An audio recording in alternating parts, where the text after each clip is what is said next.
اللہ کے چنے ہوئے بندے جو رواجی دین کو چھوڑ کر سچا دین اپنا لیں۔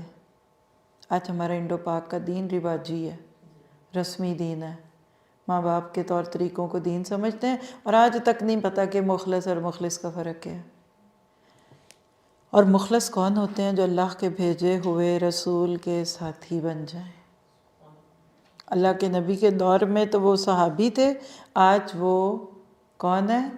حاملین قرآن، وہ مبلغ ہے، وہ امت مسلمہ ہے۔ اللہ ہمیں اس قابل کر دے۔ پھر آیت 84 میں ہم نے دیکھا ہے بقلب سلیم، یہ کون سا ہے؟ اللہ کا مطلوب دل، شرک سے پاک، کفر سے پاک، بدعت سے پاک، کبائر سے پاک، صغائر سے پاک، اور ہوتے ہوتے نفسانی اور شیطانی آلودگیوں سے پاک، صاف ستھرا۔ پھر ہم نے اس میں حضرت ابراہیم کے بت توڑنے کا قصہ پڑھا۔ پتہ چلا آپ میں سے کوئی انڈیا میں رہتا ہے، کسی مندر میں جا کے بت توڑ دے، ہرگز ایسا نہ کیجیے گا، کیونکہ بت توڑنا حضرت ابراہیم کی آخری کارروائی تھی، پہلی نہیں۔ دعوت کا آغاز بت توڑنے سے نہیں ہوتا، دلوں کے بت توڑنے سے ہوتا۔ جب لوگ دعوت کے ذریعے توحید پر نہ آئے، اللہ تعالیٰ نے ارادہ کیا ایک ایسی نسل تیار کی جائے جو شرک کی فضا سے الگ ہو کر پرورش پائے۔ اس لیے ابراہیم سے کہا کہ اپنے بیٹے کو غیر عزیز زارعین میں چھوڑا۔ ابراہیم علیہ السلام نے تبلیغ کی، لوگوں نے نہ مانا۔ اللہ نے کہا ان کے خمیر کے اندر شرک آ چکا ہے، جا اپنے معصوم بڑھاپے کی دعاؤں والے بچے اسماعیل کو جا کر چھوڑا۔ کہاں؟ اللہ اکبر۔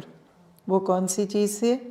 جہاں اللہ تعالیٰ نے ان کے لیے خیر رکھی تھی۔ اب دیکھیے ابراہیم کا کتنا بڑا دل تھا، بیٹے کو چھوڑا ہے۔ اور دوسری طرف آپ دیکھیں تو موسیٰ کا دل کتنا بڑا تھا۔ اور آپ اس سارے قصے کو جب سامنے رکھتے ہیں نا، تو آپ کا دل گواہی دیتا ہے کہ اللہ مخلصین کی کوششوں کو اور ان کے رویوں کو اور ان کی بھی محنتوں کو ضائع نہیں کرتا۔ پھر یونس علیہ السلام کا قصہ داعی دین کا صبر ہے۔ لوگوں کے مایوس کن رویوں میں بھی ہمت نہیں ہارنی، یہ بھی اپنے لیے تیاری کر کے رکھیے۔ جلد بازی میں قوم کو چھوڑ چھاڑ کر آنے کی کوشش کی، اللہ تعالیٰ نے اسی مچھلی کو ان کے لیے ایک حجت بنا دیا۔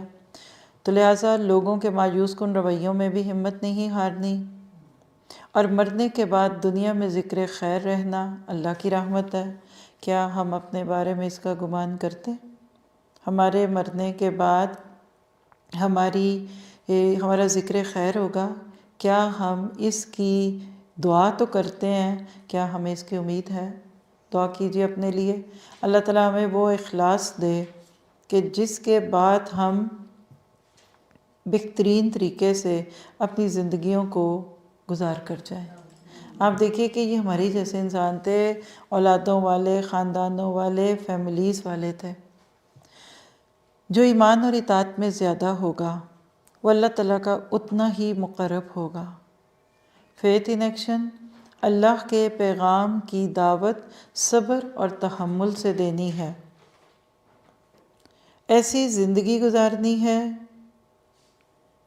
کہ اپنے بعد ذکر خیر کے سلسلے جاری کر سکیں، اور اللہ تعالیٰ کی راہ میں